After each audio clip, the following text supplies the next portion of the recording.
안녕하세요. 동국대학교 안영찬 교수입니다. 동국대학교 120주년 기념 120시간 특강에 오신 여러분 모두 환영합니다. 본격적인 강의에 앞서 간단한 안내 말씀 드리겠습니다. 먼저 본 강의는 매주 금요일 저녁 7시부터 10시까지 진행되는 오프라인 특강의 맛보기 버전의 영상 강의입니다. 그러니 오늘 이 영상 강의를 들으시고 혹시 오프라인 특강에 관심이 생기신 분들은 언제나 환영이니 편하게 연락 주시길 부탁드립니다. 동국대학교 구성원이라면 누구에게나 열려있고 심지어 무료 특강이니 많은 참여 부탁드립니다. 그럼 저는 매주 금요일 동국대학교 강의실에서 기다리고 있겠습니다. 그럼 오늘 수업을 시작해 볼까요? 다들 준비되셨지요? 자, 시작합시다. 오늘은 동국대학교 120주년 기념 특강 24번째 시간으로 데이터로 일하기 첫 번째 주제인 엑셀에서 SPSS 그리고 R로 이어지는 사고 흐름을 함께 공부하겠습니다. 많은 분들이 엑셀은 다룰 줄 안다고 말하고 SPSS는 예전에 써봤다고 말하며 R는 어렵게 느껴진다고 말합니다. 그런데 데이터 분석에서 가장 중요한 것은 어떤 도구를 먼저 배우느냐가 아닙니다. 중요한 것은 어떤 질문을 던지고 어떤 변수를 설계하고 어떤 가설을 세우며 어떤 모델을 선택할 것인가입니다. 분석은 셀에서 시작하지 않고 질문에서 시작합니다. 이 강의가 필요한 이유는 현장에서 자주 반복되는 실수 때문입니다. 많은 실무자들이 엑셀은 다룰 줄 알지만 데이터에서 의미 있는 인사이트를 끌어내는 분석적 사고 흐름을 갖추지 못한 채 도구만 바꾸는 경우가 많습니다. 엑셀에서 SPSS로 다시 R로 넘어가는 것은 단순한 소프트웨어 전환이 아닙니다. 데이터를 바라보는 관점의 전환입니다. 도구 중심의 함정에 빠지면 소프트웨어는 바뀌어도 분석 논리는 그대로입니다. 변수 설정, 가설 수립, 모델 선택의 순서를 모르면 분석은 방향을 잃습니다. 그래서 오늘은 도구 사용법이 아니라 데이터로 생각하는 법을 체계적으로 훈련하겠습니다. 오늘의 핵심 질문은 3가지입니다. 첫째, 분석은 어디서 시작하는가입니다. 분석은 데이터 파일을 여는 순간 시작되는 것이 아니라 풀어야 할 문제를 정의하는 질문에서 시작합니다. 좋은 분석은 좋은 질문에서 비롯됩니다. 둘째, 변수와 가설은 어떻게 설계하는가입니다. 독립변수, 종속변수, 통제변수의 관계를 명확히 설정하고 검증 가능한 형태로 가설을 구조화해야 합니다. 셋째, 어떤 모델을 선택할 것인가입니다. 데이터의 유형, 분포, 연구 목적에 따라 적합한 통계 모델을 선택해야 합니다. 가장 복잡한 모델이 아니라 가장 질문에 맞는 모델을 고르는 것이 핵심입니다. 전체 흐름은 5부분입니다. 먼저 분석 사고 흐름, 변수 체계, 가설 구조, 모델 선택 기준이라는 핵심 개념을 다룹니다. 이어서 공공기관 직원 만족도 조사, 대학 학습 성과 예측, 유통기업 구매 전환율 분석, 구글의 프로젝트, 아리스토텔레스, 넷플릭스 추천 알고리즘, 세계보건기구 코로나19 백신 효과성 분석 같은 사례를 살펴봅니다. 그 다음 엑셀, SPSS, R의 전환 전략과 분석 도구 선택법을 정리합니다. 이후 분석 설계 캔버스를 직접 완성하는 실습으로 연결하고 마지막에는 핵심 요약, 90일 실행 과제, 참고 자료와 다음 학습 주제를 확인하겠습니다. 첫 번째 핵심 개념은 데이터 분석의 사고 흐름입니다. 데이터 분석은 단순히 직선형 과정이 아닙니다. 질문, 데이터 분석, 해석, 의사결정으로 이어지는 순환적 사고 흐름입니다. 먼저 문제를 정의하고 분석 질문과 목표를 설정합니다. 그 다음 필요한 데이터를 수집하고 정리합니다. 이후 탐색, 검증, 모델링을 수행하고 결과를 해석해 의사결정 제안으로 연결합니다. 엑셀은 탐색에 강하고 SPSS는 검증에 강하며 R는 모델링과 시각화에 강합니다. 하지만 도구가 흐름을 결정하는 것이 아니라 목적이 흐름을 결정합니다. 두 번째 핵심 개념은 엑셀의 역할입니다. 엑셀은 데이터 분석의 첫 단계에서 탐색과 직관을 제공하는 도구입니다. 피벗 테이블, 조건부 서식, 기초통계 함수를 통해 데이터의 분포와 패턴을 빠르게 파악할 수 있습니다. 데이터 정제, 초기 탐색, 소규모 데이터의 기초 기술 통계, 비전문가와의 커뮤니케이션 자료 작성에 적합합니다. 간단한 회귀 분석이나 상관 확인도 가능합니다. 다만 표본 수가 10만 건을 넘거나 다별량 분석과 구조 방정식 모델이 필요하거나 반복 작업 자동화가 중요해지면 한계가 나타납니다. 평균, 표준 편차, 분산, 상관, 피어슨, 카운트 이프, 썸 이프, 에버리지 이프, 피벗 테이블과 슬라이서를 활용해 데이터와 먼저 친해져야 합니다. 세 번째 핵심 개념은 SPSS의 역할입니다. SPSS는 가설 검증의 표준 도구입니다. 사회과학, 심리학, 교육학, 마케팅 연구에서 오랫동안 사용되어 왔고 클릭 기반 인터페이스로 복잡한 통계 검증을 수행할 수 있습니다. 엑셀로 탐색한 패턴을 SPSS로 통계적으로 검증하는 것이 중요한 전환점입니다. TI 검정과 아노바는 집단 간 평균 차이를 검증합니다. 회귀 분석은 독립 변수가 종속 변수에 미치는 영향력을 측정합니다. 요인 분석과 신뢰도 분석은 설문 척도의 타당도와 크롬바흐 알파를 검증합니다. SPSS는 결과가 우연인지 의미 있는 차이인지 판단하는 신뢰의 도구입니다. 네 번째 핵심 개념은 R의 역할입니다. R는 무료 오픈소스이며 전 세계 연구자 커뮤니티와 방대한 패키지 생태계를 갖춘 도구입니다. 코드 기반 분석이기 때문에 재현성이 높고 지지플로트 같은 고급 시각화에도 강합니다. SPSS가 제공하지 않는 고급 모델링이 필요할 때 R가 빛을 발합니다. 혼합효과 모델, 구조방정식, 텍스트 마이닝, 베이지안 추론, 머신러닝까지 하나의 언어로 처리할 수 있습니다.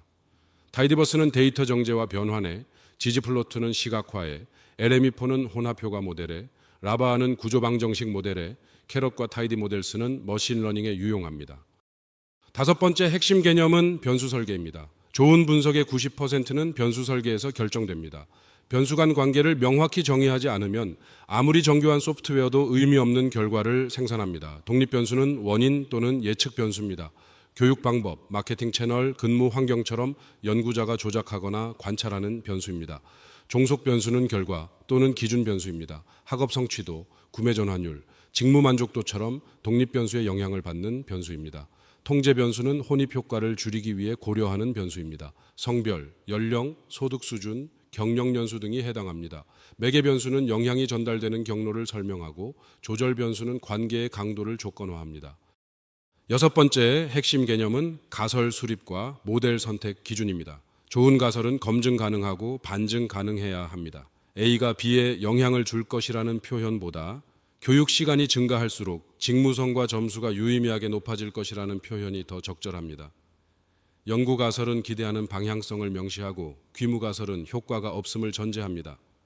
단측 검정인지 양측 검정인지 정하고 유의 수준도 0.09 또는 0.01로 설정해야 합니다. 종속 변수가 연속형이면 회귀 분석 계열, 범주형이면 로지스틱 회귀, 집단 비교는 T검정이나 아노바, 관계구조 탐색은 요인 분석이나 구조방정식, 시계열 데이터는 아리마나 패널 모델, 예측 정확도가 중요하면 머신러닝을 고려합니다.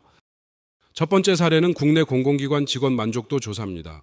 한 중앙행정기관은 직원 1200명을 대상으로 직무 만족도와 조직 몰입도의 관계를 분석했습니다.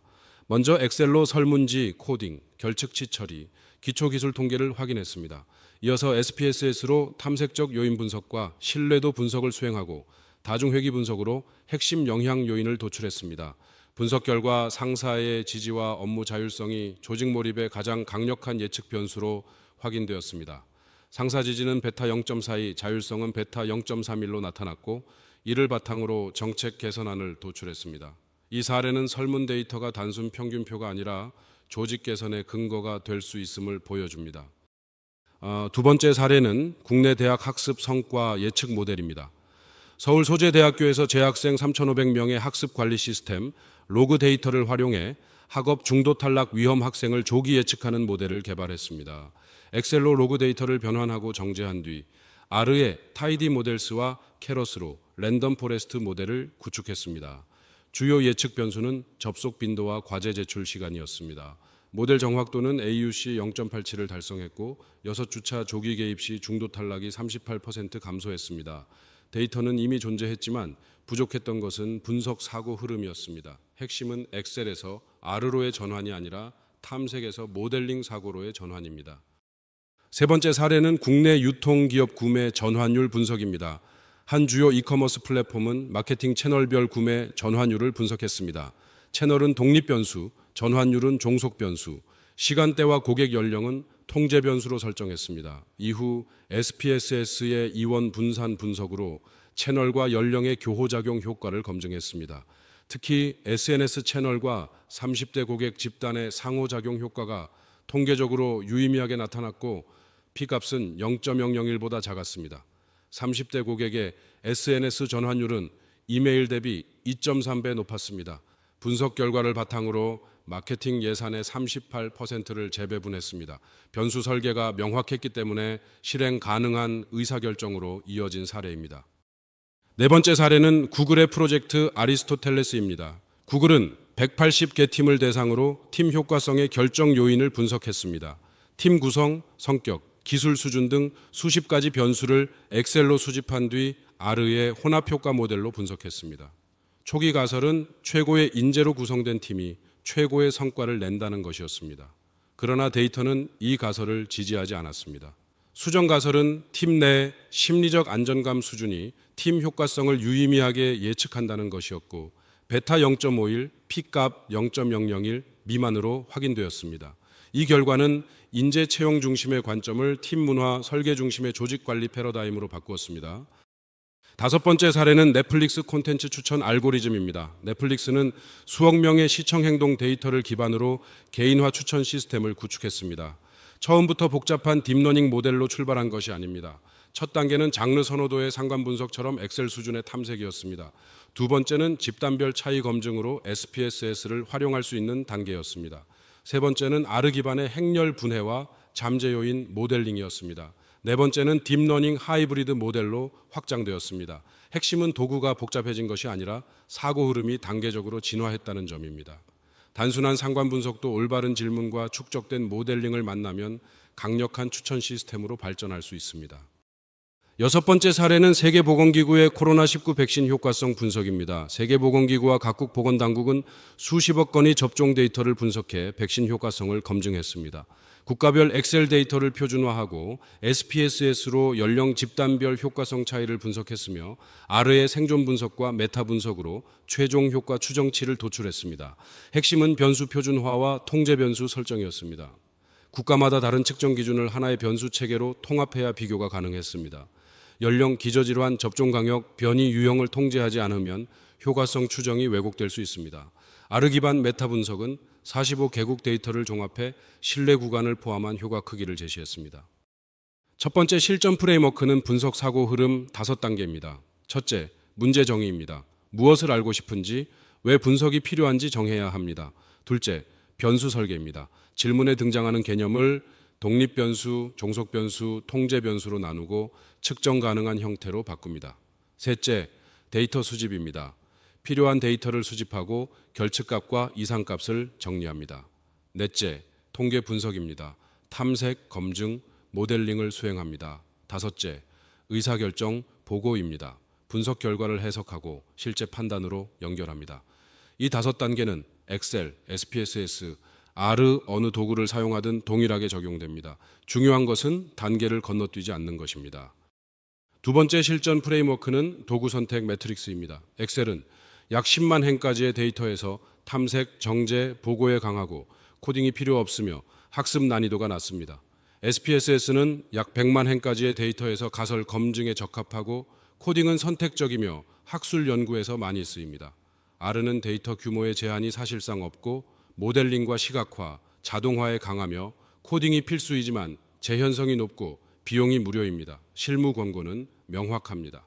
소규모 탐색은 엑셀, 학술 논문 검증은 SPSS, 대규모 데이터와 자동화와 고급 모델링은 R를 활용하는 방식이 좋습니다. 세 도구는 경쟁하는 것이 아니라 상호 보완적으로 연결됩니다. 세 번째 실전 프레임워크는 가설 검증 로드맵입니다. 첫째, 연구 질문을 명료화해야 합니다. 무엇이 무엇에 영향을 미치는가라는 형태로 질문을 구체화합니다. 둘째, 변수를 조작적으로 정의해야 합니다. 각 변수를 어떻게 측정할 것인지 명시해야 합니다. 예를 들어 직무성과라는 개념을 5점 척도 평가 점수로 측정할 것인지 매출 성과로 측정할 것인지 정해야 합니다. 셋째, 표본 계획을 세워야 합니다. 표본 크기, 표집 방법, 검정력 분석을 사전에 검토합니다. 넷째, 분석 방법을 데이터 수집 전에 정해야 합니다. 이것이 연구자 편향을 줄입니다. 분석 방법을 결과에 맞춰 바꾸면 신뢰할 수 없는 결론이 됩니다. 네 번째 실전 프레임워크는 측정 수준별 통계 분석 선택 가이드입니다. 명목 척도는 성별, 지역, 직종처럼 범주만 구분하고 크기가 없습니다. 서열 척도는 만족도 순위나 교육 수준처럼 순서는 있지만 간격이 균등하지 않습니다. 등간 척도는 온도나 리커트 척도처럼 간격이 균등하지만 절대 0점은 없습니다.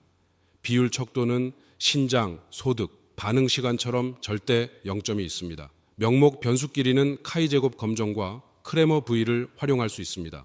서열과 비율의 관계는 만 휘트니, 유나 크루스칼, 왈리스 검정을 고려합니다.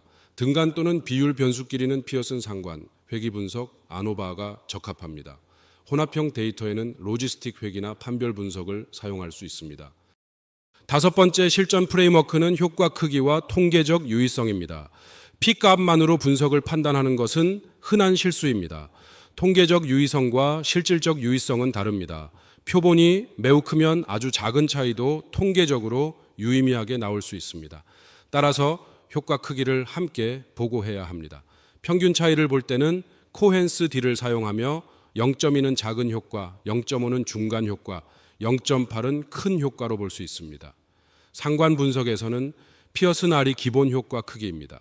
0.1은 작은 상관, 0.3은 중간 상관, 0.5는 큰 상관입니다. 아노바에서는 에타 제곱이나 오메가 제곱을 활용하고 로지스틱 회귀에서는 오즈비를 보고합니다. 여섯 번째 실전 프레임워크는 분석 결과 커뮤니케이션입니다. 분석 결과를 올바르게 해석하는 것만큼 중요한 것이 의사결정자에게 효과적으로 전달하는 일입니다.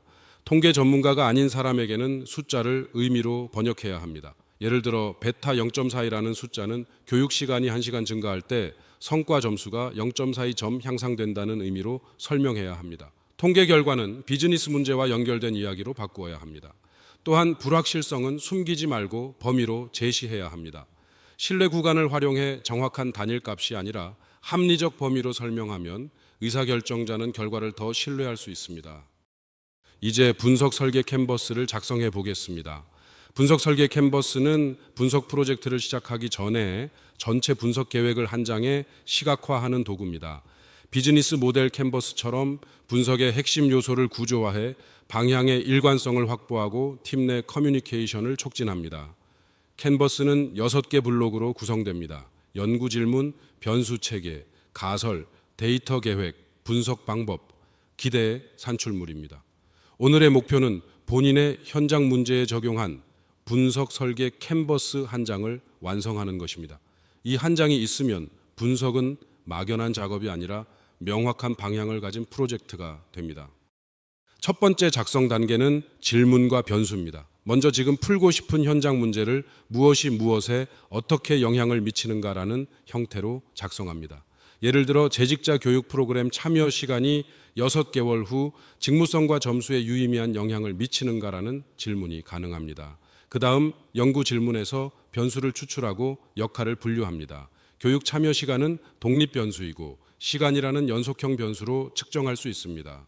직무성과 점수는 종속 변수이며 5점 척도로 측정할 수 있습니다.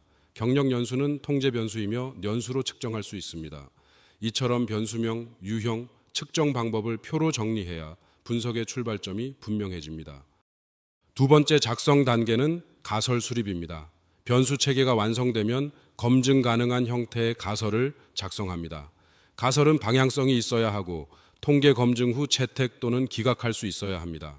연구 가설 템플릿은 독립 변수가 높을수록 또는 증가할수록 종속 변수가 유의미하게 높아지거나 낮아질 것이라는 구조입니다. 예를 들어 교육 참여 시간이 많을수록 직무성과 점수가 유의미하게 높아질 것이다 라고 쓸 수 있습니다. 유의 수준은 알파 0.0고로 설정할 수 있습니다. 귀무가설은 교육 참여 시간과 직무성과 점수 사이에는 통계적으로 유의미한 관계가 없다는 형태가 됩니다.